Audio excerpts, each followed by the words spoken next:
One of the things that we have seen in the field of education is that educators and education systems across the country are being judged, more or less, by test scores, standardized test scores.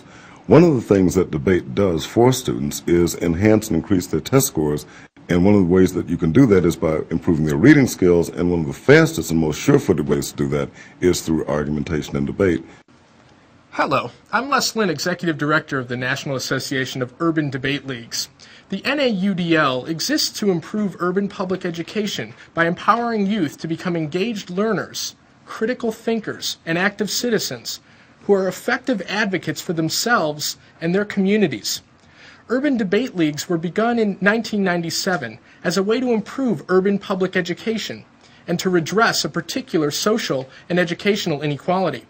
Interscholastic debate has been part of more affluent suburban and private school systems for generations, while as a result of budget constraints and lowered standards, it had become almost entirely absent from urban public schools. With initial help from the Open Society Institute, a part of the Soros Foundation's network, and based on a model developed by Emory University, urban debate leagues have been established in the school systems of 14 major cities across the country. And the urban debate network is expanding. The NAUDL is currently working with additional school districts. The substantial positive value of academic debate has been long recognized. Extend a Tucker 96 card saying that the U.S. has a two-China policy. This basically is, the heart of the problem.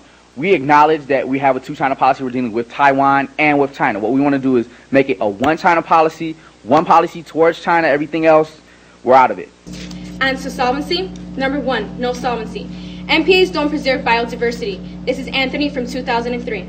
The only thing a marine reserve does is to stop fishing. A marine reserve makes a difference only to those species that are fished. Most of these are migrants, so a marine reserve does not even protect these. Argumentation and debate training, and particularly the format used in urban debate leagues called policy debate, the most rigorous of all organized forensic competitions, practices and develops the core academic skills of the language arts: reading comprehension, critical thinking, argument organization and support, and oral and written communication skills. And debate focuses on these skills through a learning method that is almost entirely student-centered and exciting. There are a number of things that excite them. The intellectual challenge is certainly one of the foremost things that excites them.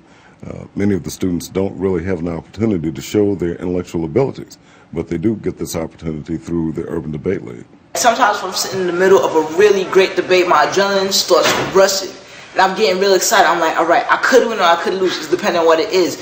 So it's kind of like a sport. Like if you're a basketball star, you're playing for the playoffs. Now, if the last point count and you're going to take it, the rest you're going to fail. So if you're the last speaker and the whole, basically the whole debate is on how your speech is going to end up, you feel the same rush and it feels the same way. The students gain tremendous insight into world affairs. In addition to that, they pick up a keen interest in events that are taking place around them. It seems to enhance their test scores and their reading skills exponentially. Data from several UDLs show that grades improve after a year of debating, and that debaters have substantially higher attendance, graduation, and college matriculation rates than do non-debaters. Urban debate leagues organize debate as an interscholastic competition, and they promote debate as a component of the regular classroom curriculum, so that urban youth who have for so long simply not had the opportunity to derive the powerful benefits of academic debate can have equal access to this effective learning tool. UDLs thus aim to eliminate a particular form of educational and social inequality, and in so doing, to have a positive impact on entire schools and school systems. The National Association of Urban Debate Leagues provides a cohesiveness to the various cities' debate leagues across the country. It provides a number of services, such as a website and various links and communications, so that these various cities can come together and debate in a cohesive unit. No one city or administration of one city can really afford, both logistically and financially, to oversee a nationwide network such as we have. And therefore, we have a national organization, the National Association of Urban Debate Leagues, to fulfill that function. The programs of the NAUDL have been developed to help support, sustain, and propagate urban debate leagues. Our services fall into 3 areas: local site support, marketing and advocacy, and network development. For member site services, we maintain an electronic urban debate resource center, an interactive library with a document archive, a best practices repository, relevant articles and research, and a comprehensive resource listing. We are launching a College Connection initiative, which provides leagues with college application and scholarship orientation and support. Each UDL has an important university partner providing a bridge to higher education. What our job is that we allow college students to play a fundamental part in these high school students' life. For example, they would be like a mentor, like twice or sometimes 3 times a week. And we teach high school debaters how to speak in public. We help them with their research. We also do like a sort of extension, but it's not really the focus of our program, but we sometimes help them with their SATs, like and teaching them about college, being a mentor, like what college is like, what do you need, what the skills you need when you get to college, and how they can incorporate some of those skills that they learn through debate. So I actually spent 4 weeks at the University of Northwestern in Evanston, and my vocabulary just has gotten much better. My friends have taken a notice to it, and I'm able to elaborate and clarify a lot of things that I wouldn't have in the past without debate. Over 150 urban debate alumni have received debate scholarships in top universities. In addition, we have developed curricula and handbooks for teaching and coaching, argumentation, and debate. Upset? Do you get upset when you're starving? No. What do you want to do about it? Go rob a store. Civil unrest. And what happens when you have widespread civil unrest? Civil war. Civil war, and what's that going to lead to? Supporting urban teachers is perhaps the most important work of the NAUDL. Well, I'm not saying that would be my constructive, but the first thing they're going to say is, but we had a Cold War with Russia, and we don't want to we want to stay neutral with them because we don't want to have a nuclear war. Oh yeah, your argument makes sense then, right. Can I say, well, we had a Cold War and nothing happened. Nothing happened. Exactly. In reference to the other kids too, I'd say that it's not just necessarily academic. These kids are learning to communicate, they're learning to articulate their ideas, they're thinking clearly, they're writing clearly, and they're speaking clearly, and it's very exciting. Our marketing and advocacy work includes the publication of the Urban Debate Chronicle, a quarterly periodical which highlights league developments, innovative thinking, and best practices. We also produce a wide variety of marketing and information materials. The NAUDL conducts direct advocacy to local stakeholders and urban education caretakers to bolster their long-term investment in their UDLs. Network development includes hosting IdeaFest, an annual National Debate Educators Conference where site leadership comes to build relationships, share strategies, and problem solve. The NAUDL also runs 3 annual regional UDL events, combining a championship regional debate tournament with educators conferencing and youth development programming. In 6 years, urban debate leagues have touched and changed the lives of more than 15,000 urban public school students. Today, there are 241 public high schools and 54 middle schools around the country in the Urban Debate Network. There is a moving, dramatic, inspiring story about hope, opportunity, and achievement in every last one of the schools in the Urban Debate Network in each of the 14 cities. The CBS News 60-minute story that you are about to view focused on the Baltimore Urban Debate League and Walbrook Academy, only one typical example. Now, here is Leslie Stahl in CBS News 60 Minutes.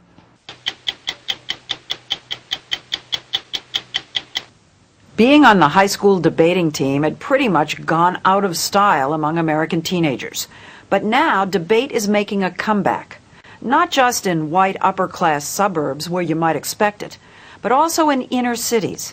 In the last 6 years, 12,000 students across the U.S. have joined what are called urban debate leagues, supported by educators who believe debating is a better learning tool for inner city students than anything else they've tried. Unlike what we're used to from political candidates, high school debaters face off for an hour and a half with no moderator to keep order, just a judge who decides the winner. And in Baltimore, there is no debate that the Walbrook High School Warriors are the champion debaters of that city. You are actually wrong. You're not interpreting the economy correctly. If we put High school debates take place every weekend in nearly empty classrooms. The only audience, a judge. Two sides, two to each team, square off. What's up, dude? How you doing? How you feeling, brother? The subject today, should mentally ill prisoners be treated while in jail? Marie Bentley is arguing the affirmative, claiming that treating prisoners will prevent recidivism. And recidivism is a circle, is a revolving door. That's just basically what recidivism is to. Before she joined the Warriors, Marie was coming to school only once or twice a week. Now she wants to go to the police academy. At the same time, in another room, Regina Summers is presenting the negative, arguing against treatment for prisoners. You're medicating a person and you're forcefully injecting something into them. It's chemically imbalancing your brain. Before she joined the debating team, Regina was thinking about dropping out of school. Now she wants to become a Supreme Court justice. Come on now, Judge. In yet another room, William Talbot is making a final pitch to the judge. Before debate, William had no interest in going to college. Not anymore. They're all members of the Warriors. At first, they were considered the school geeks. Now, being a debater is cool. But it is hard work. Yes. Tell me about it. They have debated such weighty topics as federal education policy, genetics and privacy, and terrorism. Do you think that you learn more at debate than you do in class? Yes. What are some of the words that you've learned that roll off your tongue? Proliferation. That's my favorite word right there. Proliferation? Yes. What else? Feasible. Feasible. Yes. Fiat. Oh my God. Most of the students at Walbrook High School come from low-income families, many from broken homes. The question is, can debate change the odds for them? All right, everybody up. The coach of the team, Angelo Brooks, a Baltimore police officer, thinks it can and already has. You know, that same child who couldn't read 3 or 4 sentences now can read 10 to 12 pages in 8 minutes. These young people spend a tremendous amount of time in debate. What are they doing all that time? They're doing research, they build their cases, and, you know, they practice. This drill is designed to help you with pronunciation and enunciation, all right? 4 minutes. Let's go. Start. Officer Brooks teaches criminal justice classes during the day and coaches the debate team after school, both of which he does in full uniform, including a loaded gun. All right, wipe the slob off your mouth and off the pen, and don't nobody borrow each other's pens. You nasty buzzards. Twice a week at practice, Brooks teaches debate tactics, like how to make an effective rebuttal. They bring up another argument, you raise how many more arguments? 10. Exactly. They raise 2, you raise 6. And you keep on. You don't stop. That's debate theory. Brooks says his students have overcome tremendous adversities like child and sexual abuse and drugs in the family. A cop in the classroom, so committed to making a difference that he let a kid who was a gang member and a drug dealer join the team. But you're a policeman. Yes, I am. You know, well, there's a conflict. It is a conflict, but we can't arrest ourselves out of the problems that exist in society. So did he turn the dealer around? He isn't sure, but at least the kid graduated. All right, everybody got their evidence? Who's missing evidence? It's early Saturday morning, and Officer Brooks is taking the team to a tournament at a nearby high school. As the reigning champs, the Walbrook Warriors are the ones to beat. Get your evidence out, pair up, and go over your stuff and relax. Relax? These kids are as pumped up as any athletes before a big game. The teenage adrenaline is running so high. You know what I mean? That some of the kids need settling down. You know, you just got to concentrate a little more and make a little bit of a commitment. The postings go up. This is when the debaters find out for the first time which side, affirmative or negative, they'll be arguing. Then they're off to the debating rooms with their bins of evidence. Each year, every single high school debate team in the country deals with the same topic. Last year, it was weapons of mass destruction. This year, it's should the federal government substantially increase funding for mental health care? To win the debate, the Warriors have to jam in more evidence than their opponents in the allotted time. So that means Jarrell Anderson has to read his opening argument at warp speed. Federal funds do not support institutions for people with mental illness, so states cannot move their funding to the community. What he's arguing is that the mentally ill are better off being treated in the community than in institutions. Then he undergoes cross-examination by his opponent. You're saying transfer them to community-based healthcare centers, but this is still an institution which you're putting them in. How is being in a community an institution? That's just like stating if we're here right now, we're in an institution. This is not an institution. This is a school in a community. My question to you is, isn't a community-based healthcare center still an institution? No, it's not. It's like you get up there and someone is actually listening to you. It's like, wow, somebody's actually listening to what I have to say. I mean, in school, it's like 35 to 40 people in one class, one teacher. You can't get to express your feelings or tell the teacher, well, this is wrong because, but in a debate round, they have to listen to you. Team members like Regina say they get a rush thinking on their feet. Here, she's arguing against an increase in spending for mental health.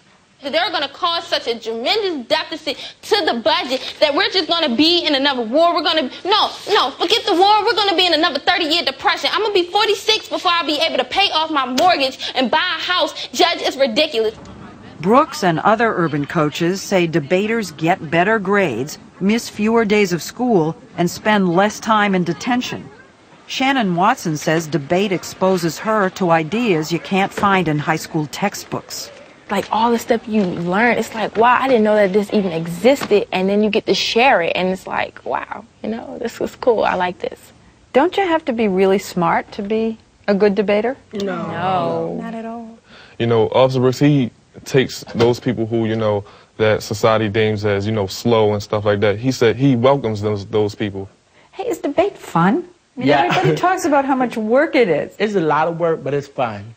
Officer Brooks accepted Eric Beal onto the team when he was in the 10th grade. He was a special ed student, reading at a 5th grade level. Kids made fun of him when he read out loud. He never, let it break his spirit. He kept right on. You couldn't articulate, No, right? couldn't articulate at all. I'm much better at that now. Officer Brooks helped me in tremendous ways. Every day, I went home, I worked 2 hours reading, doing research. I worked hard to get where I'm at today. Please consider the following plan. Plank 1, mandates. A, do not After 2 years of debate, Eric tested out of special ed. He now reads at his grade level and is applying to college. It taught me never to believe what other people say about me, never to sit back and put myself down. You've been saved. Yes, by a great team and a great person. As I understand it, this debate team, it becomes a family. Absolutely. With Brooks playing the part of the dad many of them don't have. I want to ask you one thing. It's my birthday tomorrow. I'll talk to you. Well, look at that. Consider the meal you're about to eat as a happy birthday present. Married, but with no children of his own, he spends all of the small stipend he gets for coaching and more of his own money on the team. And he often ends up dealing with the kids' personal problems. He's that person that you could call on 11 o'clock at night, 1 o'clock in the morning. You have all done that? Yes. You're in About tears. anything. 4 o'clock in the morning, I'm calling Officer Brooks. Officer Brooks, I'm having trouble in my home. It's like he never says, well, I'm sleeping. I just got in the house. I'll talk to you later. He never, ever done it to us. You can, no matter what time you call him, it's like he's always there for you. The original concept was that the inner city students would compete only amongst themselves. But Coach Brooks takes his team to tournaments against suburban schools, where parents hire private coaches and pay to send their kids to debate camps. You show up and they're all in suits. Yes. And jackets. Yes. And your kids? Wearing jeans and T-shirts and, And that was intimidating to your kids, wasn't it? It was because they felt, you know, ostracized. At the suburban debates, it's his kids with their one bin of research versus tubs and mounds of materials on the other side. It was obvious that first time they were going to lose. I told them, well, there's a lesson, you know, in a loss. They came back, they worked harder, they made corrections, they improved, and then they started winning. So I said, well, what They was started the winning difference? even in that league. Absolutely. And now they're anything but intimidated. It does prevent it because everyone has the assumption that it's working for Mr. First. Tor DeBella is captain of the top suburban team in the area, Loyola Blakefield. I think a lot of other people have the misconception that maybe they'll be easier. I mean, they are by far our toughest competition. Are you saying that you think they're tougher competition than the other suburban and private schools? Yes. If debating is a way to improve inner-city schools, it's only reaching a small number of students. One answer is to introduce it into every classroom, so kids would debate the pros and cons of a piece of literature or a scientific theory. You give them this vehicle and this ability to refocus their energy from destructive to constructive, they're unstoppable. And alone at the top. And they were unstoppable back on their home turf at the Urban Debate League's tournament. Walbrook Service Academy. The Warriors once again take the prize for overall best team. For Angelo Brooks, the bigger prize is that his seniors, all but one so far, have gone on to college, some on full scholarship. If I wanted to say to kids in the inner cities, go out for debate, it's so great, but what if they don't have an Officer Brooks? Is debate by itself going to change lives? Yes. Yes. By itself, Yes, it without that person. You might get beat up and knocked around a couple of times in debate, but if you keep doing it, yes, it can change your life. Not only that, you learn things that I never would have ever learned in my life, you know, and it just feels so good. It makes you feel really good about yourself. The private money that launched the Urban Debate League is running out. The Baltimore League has asked the city, which provides millions of dollars to high school sports, to put money for debate into the annual budget, so far to no avail. By the way, Coach Brooks tells us that all 12 seniors on the Walbrook team graduated today, and 9 of them are going on to college.